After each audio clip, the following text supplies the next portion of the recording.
మరి నువ్వు చేసిన దీనివల్ల నువ్వు చెప్పే సోకాల్డ్ మేజర్ పెద్ద బ్రాండ్స్ అన్నీ వచ్చినందువల్ల రెవెన్యూ 30-40% పెరిగిండాల. మరి ఎందుకు నార్మల్ గ్రోతే ఉంది, 10% ఉంది.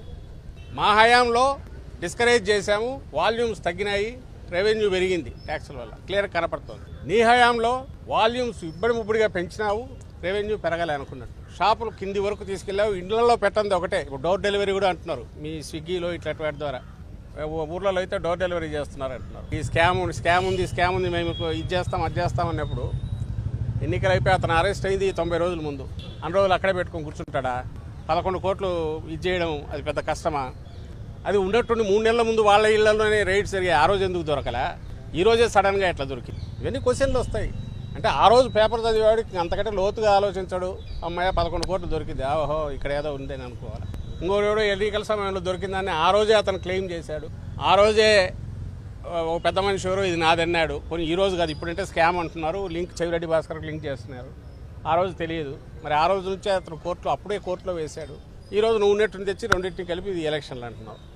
మిథున్ రెడ్డికి సంబంధించినంత వరకు నా దగ్గర లేవు, చూశాను కానీ అతను కావాలంటే రిలీజ్ చేస్తాడు.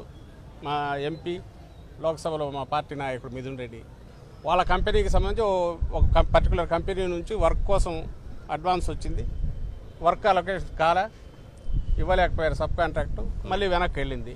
ఎప్పుడు ఇది 19-20-21 ఎప్పుడో ఆ మధ్య, అప్పుడు కోవిడ్ టైం అనుకుంటా. కోవిడ్ టైంలో మరి ఆ రోజు మిథున్ రెడ్డి కలగా నింటాడా? అప్పుడే ట్రాన్సాక్షన్, ఓహో ఫ్యూచర్లో చంద్రబాబు నాయుడు వస్తాడు, లిక్కర్ స్కామ్ అని కేసు పెడతాడు, నేను ఇరుక్కుంటానని వెనక్కు పంపింటాడా? నార్మల్ బిజినెస్ ట్రాన్సాక్షన్ అది లోకేష్ కంపెనీల నుంచి ఇంకో దానికి కనపడతాయి. వాళ్ళ దానికి చుట్టూ చూస్తే వాళ్ళ బసవతారకం ట్రస్ట్ నుంచి కనపడతాయి, ఎన్టీఆర్ ట్రస్ట్ నుంచి కనపడతాయి, హెరిటేజ్ వీటి నుంచి కనపడతాయి, వాళ్ళ దగ్గర ఉండే కాంట్రాక్టర్ల దగ్గర కనపడతాయి. ఇంకా ఎవడైనా సరే బిజినెస్ ట్రాన్సాక్షన్ నువ్వు దానికి సంబంధించి అడగాలంటే బిజినెస్ సంబంధించి వాడు ఈడీవాడో ఇంకోడో ఇన్కమ్ ట్యాక్స్లో అడగాలి. అక్కడ వాళ్ళ రికార్డ్స్లో కూడా అది రిఫ్లెక్ట్ అవుతుందని వాళ్ళు అంటున్నారు. మరి అవి దొరుకుతాయి మీకు. నా రిక్వెస్ట్ ఏంటంటే ప్రజలు ఇవన్నీ గమనించాలనే ధైర్యంతో పదం లేవగానే ఇంత తాటికాయ అంత అక్షరాలతో కొడితే, లేదా వాళ్ళకు రోజంతా వాడు సొల్లు వాగుతా ఆ ఛానళ్ళలో కూర్చొని మాట్లాడేవాళ్ళు ఏదో మాట్లాడుతుంటే అవే నమ్ముతారు జనము, అంత తీరిక ఉండదు కదా అని వాళ్ళు కొడుతున్నారు.